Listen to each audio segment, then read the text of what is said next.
Sasa basi, baada ya kutumia linki kama hivi, kuna maelekezo ambayo utatakiwa uyafuate ili uweze kudownload hii video. Unaona? Ukishaingia hapa, hapa ndo nimekutumia linki hapa chini hapa. So utaifungua, utabonyeza hapa. Utaibonyeza. Ukishaibonyeza itafunguka kama hivi.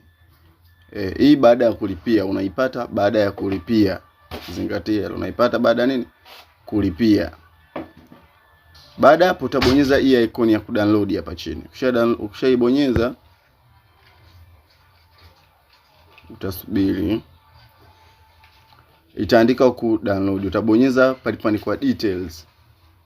Utabonyeza. Baada ya kubonyeza utaiona imeanza kunini? Imeanza kudownload. Umeona? Video kama ilivyoandikwa hapo. Maelekezo ya SMS na nini, tunaona ina MB 80 na jumla dakika 4. So utaisubiri. Utaisubiri paka ikamilishe nini? Kudownload. Utaendelea kusubiri ili kukamilisha kudownload. So hapo tunaona imekamilika. Baada ya kukamilika utaibonyeza. Ukishaibonyeza sasa unachukua video hii, nadhani ukishaibonyeza utaifungua na utaanza kuangalia. Umeona? Hii video sitakuplay kwa sababu paka ulipie. Baada ya kulipia ndo utaangalia video hii.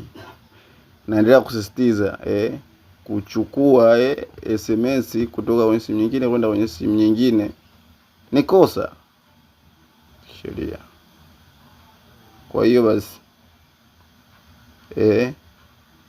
hii ni kwa lengo la kuelimisha na si vinginevyo. Sitahusika na matumizi yote mabaya ya huu ujuzi. Jina langu ni Rajab Synic.